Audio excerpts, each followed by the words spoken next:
नरसिंह मेहता, बहुत ध्यान से सुनिएगा, भाई ने घर से निकाल दिया, कुल पुरोहित के पास गए तो कुल पुरोहित जन भी सब बड़े चिढ़ते थे, ब्राह्मण जन भी, ये नागरवंशीय ब्राह्मण थे तो ब्राह्मण भी इनसे बड़े चिढ़ते थे। क्यों? बिना वेद शास्त्र पढ़े, बिना कुछ भजन, बिना कुछ विद्वत्ता की बात किए इतनी भीड़ क्यों लगी रहती है नरसिंह मेहता के पास, इसलिए वो भी जलते थे। नरसिंह मेहता ने कुल पुरोहित से जाके कहा, मेरे पिता का श्राद्ध है, आप प्रसाद पाने आओगे? तो कुल पुरोहितों ने भी कह दिया कि हम तो तुम्हारे बड़े भैया के यहां जाएंगे, उन्होंने हमको पहले निमंत्रण दिया है, तुम अपनी व्यवस्था कुछ और करो। तो नरसिंह मेहता बेचारे ढूंढने लगे, मेरे यहां कौन ब्राह्मण आएंगे। किसी अन्य ब्राह्मण के पास गए तो उसने मन में विचार किया कि नरसिंह मेहता को इतनी बड़ी व्यवस्था बता दो कि अपने आप मना कर दे।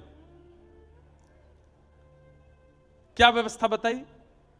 बोले कि देखो नरसिंह, तुम्हारी छवि जो है वो पूरे जूनागढ़ में खराब हो गई है, पिता का श्राद्ध है और छवि बनाने का भी एक बढ़िया समय है। तो बोले क्या करना है?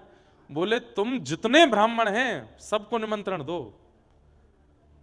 नरसिंह मेहता बोले आप जाके सबको बोल दो, मुझे कोई दिक्कत नहीं, मैं सबको प्रसाद पाऊंगा। नरसिंह मेहता ने सोचा 200-300 ब्राह्मण होंगे, और उस ब्राह्मण ने जाके 4000 परिवारों को निमंत्रण दे दिया। नरसिंह मेहता बेचारे बड़े सामान्य से थे, इतनी ज्यादा व्यवस्था उनके पास थी नहीं। मैं एक बात इसलिए सुना रहा हूं कि उन्होंने जड़ ठाकुर जी को चैतन्य कर दिया नरसिंह मेहता जी ने। कैसे? 4000 ब्राह्मणों को निमंत्रण दे दिया। नरसिंह मेहता ने घर जाकर के पत्नी से कहा 200-300 ब्राह्मण आएंगे, तुम प्रसाद की व्यवस्था करो। हैं 200-300 ब्राह्मण? यहां पे 2 लोगों की प्रसाद की व्यवस्था नहीं, घर में तुम 200-300 ब्राह्मणों को निमंत्रण दिया है। वैकुंठ में बैठे बैठे द्वारिकाधीश रुक्मणी जी से कह रहे हैं, बोले 200 नहीं है, 4000 आने वाले। रुक्मणी जी, मेरा नरसिंह फंस गया। रुक्मणी जी बोली अब क्या होगा? बोले देखो आगे क्या होता है। नरसिंह मेहता जी बोले देवी 200 ब्राह्मणों की प्रसादी बनाओ। बोले कहां से बनेगी, हमारे यहां व्यवस्था नहीं। बोले मैं काम करता हूं, एक सेठ जी हैं, वो मेरा कीर्तन कराते हैं, मुझसे बहुत प्रेम मानते हैं, मैं उनके यहां से थोड़ा कर्जा ले आता हूं और उससे हम 200 ब्राह्मणों का भोजन करा देंगे, जाओ। नरसिंह मेहता जी सेठ जी के पास गए, सेठ जी से जाके बोले हमको 200 ब्राह्मणों का प्रसाद कराना है, कुछ कर्जा दे दो आप, हम ब्याज सहित लौटा देंगे आपको। सेठ जी बोले देखिए नरसिंह मेहता जी, हमको ब्याज नहीं चाहिए और आप यदि नहीं भी लौटाओगे तो भी चलेगा, लेकिन बदले में हमको कुछ दे दीजिए। बोले क्या? बैठ के कीर्तन सुना दो। आप कीर्तन इतना अच्छा करते हैं, थोड़ी देर कीर्तन सुना दो, हम दक्षिणा के रूप में इतना धन देंगे कि 200 ब्राह्मणों का भोजन हो जाएगा। नरसिंह मेहता बोले मैं कीर्तन तो सुना दूंगा, पर कीर्तन करते करते करते करते जब मैं भाव में चला जाता हूं तो मैं कितने घंटे हो गए, कितने दिन निकल गए, मैं भूल जाता हूं। और आज शाम को ब्राह्मणों का भोजन होना है, मैं ऐसा नहीं हो कि कहीं मैं तल्लीन हो जाऊं कीर्तन में। सेठ जी बोले चिंता मत करो, आप तल्लीन हो गए, मैं तो आंख खोल के रहूंगा, थोड़ी देर बाद आपको हिला दूंगा कि जाओ ब्राह्मण आ गए, घर पे भोजन कराओ। नरसिंह मेहता बोले देख लेना, ध्यान रखना मेरा।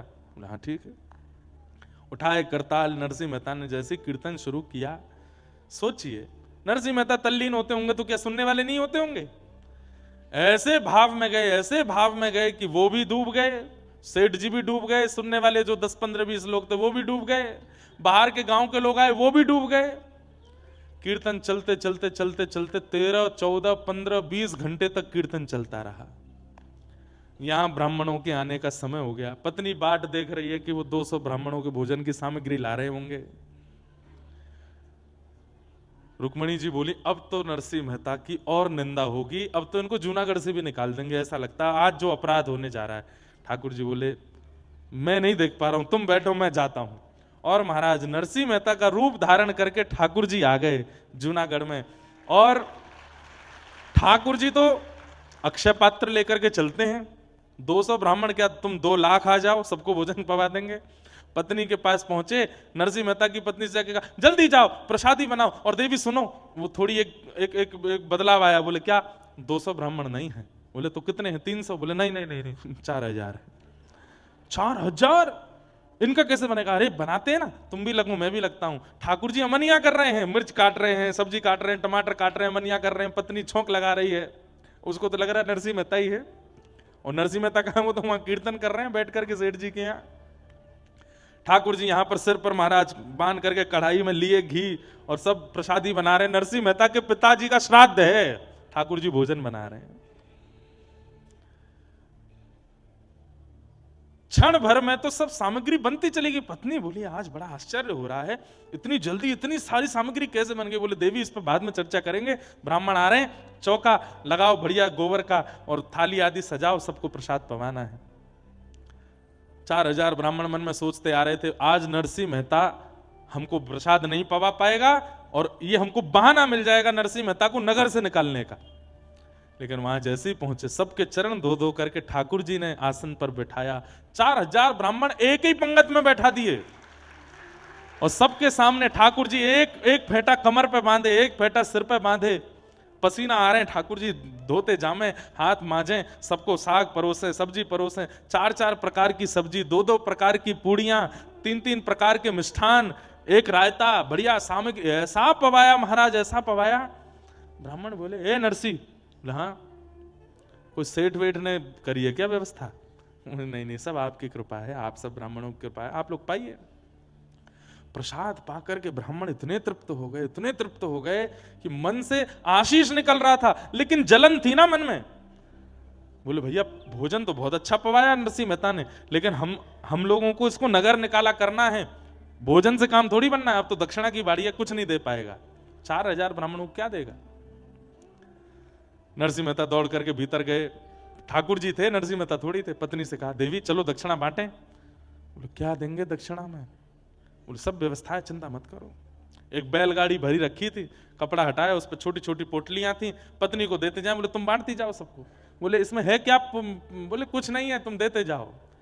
पत्नी ने धीमे से पोटली खोल के देखी तो हर पोटली में 12-12 सोने की मोहर और 4000 ब्राह्मणों को बंटवाई। ब्राह्मण भी पोटली हाथ में लें तो हे नरसिंह क्या पत्थर भर के दिए हैं क्या? नहीं नहीं, सब आपकी कृपा है, आपका अनुग्रह है।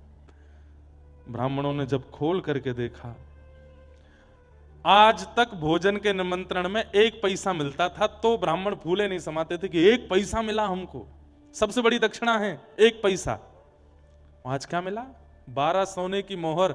मतलब ये ब्राह्मण, इनके बालक, इनके बालकों के बालक, बालकों के बालक, कम से कम 4 पीढ़ी तक भी अगर कुछ नहीं करेंगे तो इन्हीं मोहरों पर पेट पल जाएगा सबका। इतनी दक्षिणा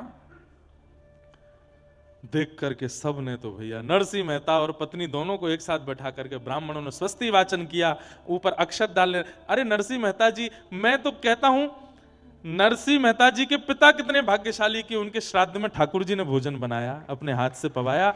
और नरसिंह मेहता की पत्नी कितनी भाग्यशाली कि बाम दाहिने भाग में पति के रूप में विश्वपति बैठे हैं, जगतपति बैठे हैं और 4000 ब्राह्मण एक साथ अक्षत छिड़क करके आशीष दे रहे हैं और नरसिंह मेहता वहां कीर्तन कर रहे हैं। 4000 ब्राह्मण निकले। इनके भाई के यहां 12 ब्राह्मण गए थे, वो सब प्रसाद पाके निकले। तो जब निकले तो 1-1 रुपया दक्षिणा मिला, जो कि बहुत ही बड़ी दक्षिणा थी। सब आपस में बोले यहां तो सब हुआ, अरे वो नरसिंह मेहता के यहां 4000 गए हैं, चलो चलो तमाशा देखने में आनंद आएगा, देखें तो सही कैसी कैसी जो है नरसिंह मेहता की जो है आज वस्त्र उतराई हो रही होगी, आज नगर निकारी हो रही होगी। 12 ब्राह्मणों ने जाकर के देखा तो 4000 ब्राह्मण नाचते हुए आ रहे थे। क्यों रे, कैसा रहा भोजन? बोले महाराज पूछो मत, दक्षिणा वक्षिणा मिली कि ऐसे ही आ गए हो? बोले आपको कितनी मिली पहले ये बता। हमको 1 रुपया। सुने 1 रुपया, 1 पैसा मिलता है हमारे यहाँ पे, 1 रुपया मिला है हमको। तुमको क्या दे दिया नरसिंह मेहता ने? कौड़ी वोड़ी दी होंगी। बोले महाराज आज तक इस नगर के सबसे बड़े ब्राह्मण आप थे, पर अब हम 4000 हैं, हम पे 12 सोने की मोहर है। नरसिंह मेहता ने दक्षिणा में दी। कैसे, कहां से? बोले पता नहीं, सब दिए। यहां सब ब्राह्मणों को प्रसाद पवाने के बाद ठाकुर जी बोले देवी थक गए, हमारे तो कमर में दर्द हो गया, आप बैठिए ना, मैं प्रसाद पवाती हूँ। हाँ सब ब्राह्मणों का हो गया, मैं पा लेता हूँ। ठाकुर जी बैठ करके पाए, पा करके पत्नी बोलती जा रही थाली में ही छोड़ देना, मैं भी पाऊंगी फिर। बोले हाँ हाँ, खूब सारा पाए। ठाकुर जी बोले अब देवी तुम बैठ के पाओ, मैं थोड़ा संध्या वंदन करके आता हूँ। पत्नी पाने के लिए बैठी, ठाकुर जी संध्या के बहाने सीधे द्वारिका चले गए वहां से। और वहां जाकर के ठाकुर जी ने सेठ जी के चित्त में जाके कही अब तो उठ जा, उठा दे नरसिंह को। सेठ जी की आंख खुली, नरसिंह जी नरसिंह जी। बोले जी क्षमा कर दीजिए, बहुत बड़ा अपराध हो गया। बोले क्या हो गया? बोले आपको कीर्तन करते करते बहुत समय हो गया, श्राद्ध। बोले कितने, 2-4 घंटे ज्यादा हुए? वो नहीं नहीं 24 घंटे हो गए।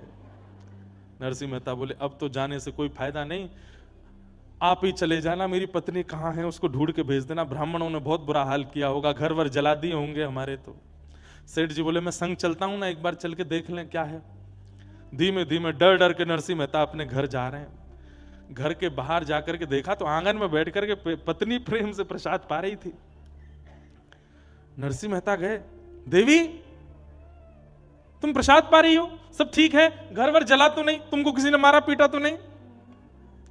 अरे क्या, कौन मारेगा, प्रसाद पानी दीजिए थोड़ा प्रेम से। तुम प्रसाद पा रही हो, पिताजी का श्राद्ध नहीं हुआ, ब्राह्मण आए थे क्या, कुछ कहा तो नहीं? कैसी बात करते हैं, संध्या करने गए थे, हाथ पांव धोने गए थे, पूरी याददाश्त धो के आए हो क्या? सब कर गए ब्राह्मण भोजन, 4000 ब्राह्मण आए थे, क्या बढ़िया, सब आनंद से हुआ, देखो अब ये प्रसाद। नरसिंह मेहता बोले क्या कह रही हो तुम? बोले आप ऐसे आश्चर्य में पूछ क्यों रहे हो? नरसिंह मेहता जी ने सब सत्य बताया। बोले देवी मैं 24 घंटे बाद आया हूं, मैं कीर्तन करने गया था, 24 घंटे तक मैं नहीं आया था, यहां 24 घंटे में क्या हुआ मुझे बताओ। पत्नी के नेत्र सजल हो गए। बोले आप नहीं थे? बोले ना। सब्जियां कौन काट रहा था भीतर? फेंटा बांध करके, सिर पर स्वापा बांध के, बार बार मेरे से हाथ से कढ़ाई छीन करके कौन चला रहा था? रबड़ी को, रायते को किसने बनाया?